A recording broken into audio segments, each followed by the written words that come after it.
حدیث کا ذخیرہ ہمارے پاس ہے، پھر ہم ان کو چھوڑ کر کسی دوسرے دروازے پر چلے جائیں؟ بتلاؤ تو صحیح، کیا ہماری یہ مسلمانی ہے؟ پیغمبر اعظم کی بات سب سے اعلیٰ ہے، پھر بھی در بدر جاتے ہیں۔ پیغمبر اعظم کی بات سب سے افضل ہے، ہم کہتے بھی ہیں، قول سے بھی کہتے ہیں، اپنے عمل سے بھی کہتے ہیں پیغمبر اعظم، ہماری جانیں بھی پیغمبر اعظم پر قربان ہو۔ آؤ تو پھر آقا کے فرمان پر بھی اپنی جانوں کو قربان کرو۔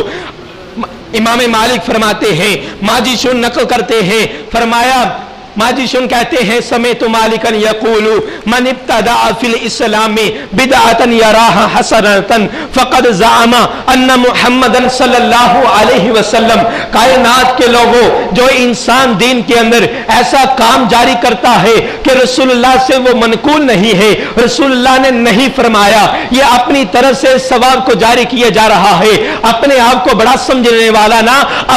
اپنی طرف سے کہا یہ عمل کرو گے رب ثواب دے گا۔ اگر پیغمبر اعظم کی تعلیمات کو دیکھتے ہیں، وہ حدیث ملتی نہیں، اپنی طرف سے بیان کیے جا رہا ہے، ضعیف من گھڑ حدیثوں کو بیان کیے جا رہا ہے، جو حق ہمارے پاس ہے اس کو چھوڑ کر بیان کیے جا رہا ہے، اور فرماتا ہے کہ یہ بدعت حسنہ ہے، یہ اچھا کام ہے، اگر آپ کرو گے، آپ جشن مناؤ گے، آپ کیک کاٹو گے، یہ اچھا کام ہے، پیغمبر اعظم خوش ہوں گے۔ حضرات پیغمبر اعظم کا فرمان سن لیجئے گا کہ کائنات کے لوگوں، جب میں حشر کے میدان میں ہوں گا، رب العالمین فرمائیں گے یہ آپ کی امت ہے، آقا فرمائیں گے میں اپنی امت کو پہچان لوں گا، ان کے اعضاء چمک رہے ہوں گے، وضو والے اعضاء چمک رہے ہوں گے، ان کا چہرہ چمک رہا ہوگا، ان کے بازو چمک رہے ہوں گے، ان کے پاؤں چمک رہے ہوں گے، اور کسی امت کو یہ فضیلت حاصل نہیں ہے، صرف امت محمدیہ کو یہ اعزاز ملے گا۔